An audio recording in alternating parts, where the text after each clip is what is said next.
Good morning. This is Ed Sikora, Extension Plant Pathologist. Today we're going to talk about taproot decline, which is a new soil-borne fungal disease of soybeans. Taproot decline is an emerging disease. We've picked it up in Alabama, Mississippi, Louisiana, and Arkansas over the last few years.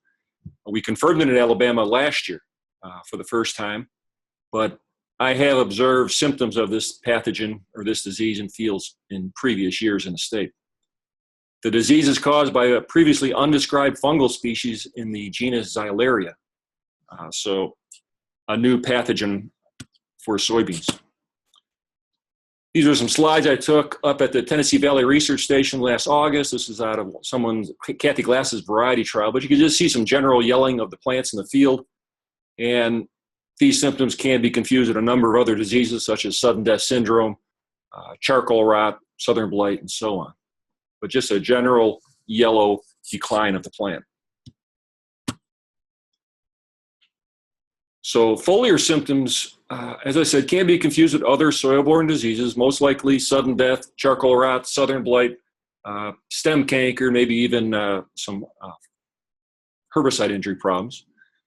You'll see a mild interveinal chlorosis or yellowing. This is often common on leaves of infected plants. Leaves exhibiting this interveinal chlorosis will develop in the mid-canopy prior to bloom, which is a little different from some of the other soil-borne diseases that show up later in the season.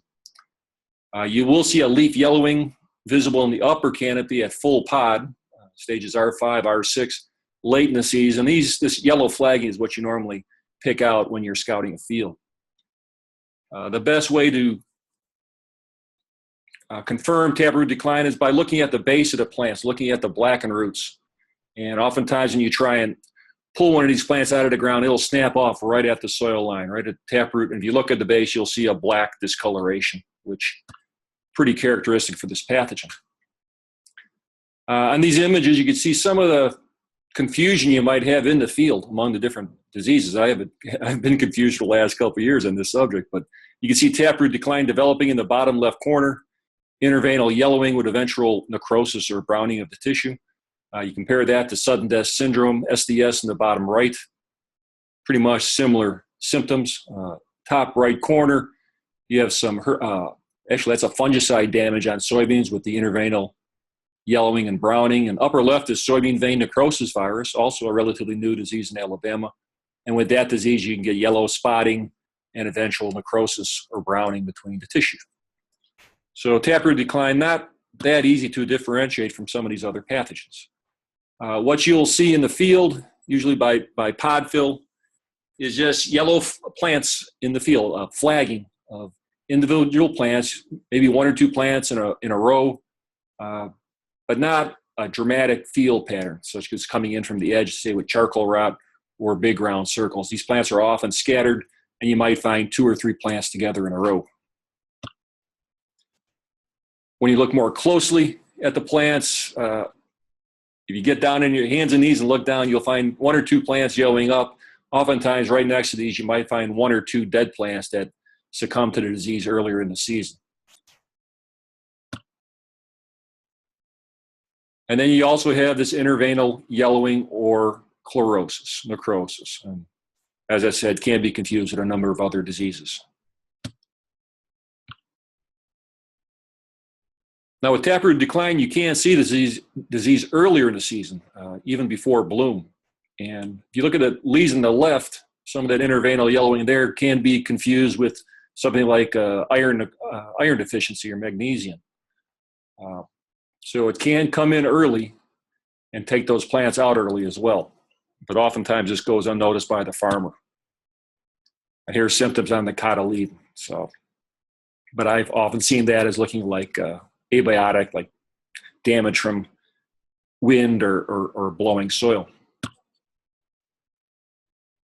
Most, I want to say dramatic, but most symptom you really want to look for to confirm it is this black stromata at the base of the plant. In the bottom right corner, you can see this black lesion base at the soil line on the plant.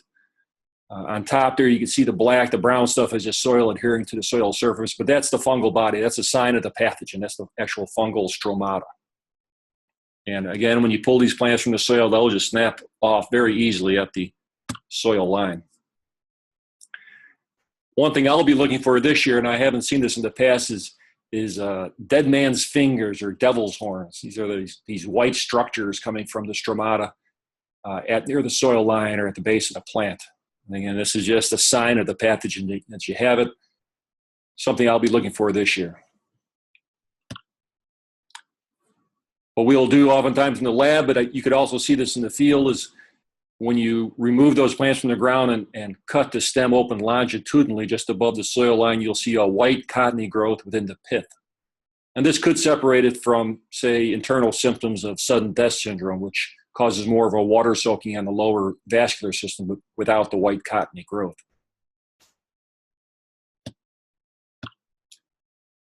So at this time, we're surveying the state to determine disease distribution. Started this last year.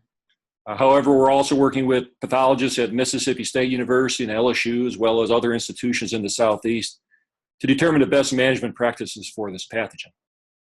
Right now, research in the South will focus on identifying varietal resistance to taproot decline, fungicide effectiveness, crop rotation and tillage options, identifying alternative hosts for the pathogen, and also estimate yield loss to this disease. Is it a significant problem that we have to address?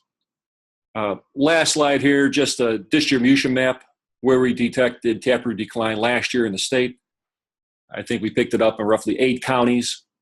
And I did notice in a couple counties in the Black Belt in West Alabama, in Hale, Greene, Pickens, and Sumter, I was not able to find a disease, but this just might have been due to field conditions or certain varieties. But I think we'll find it more and more as we canvass the state for taproot decline.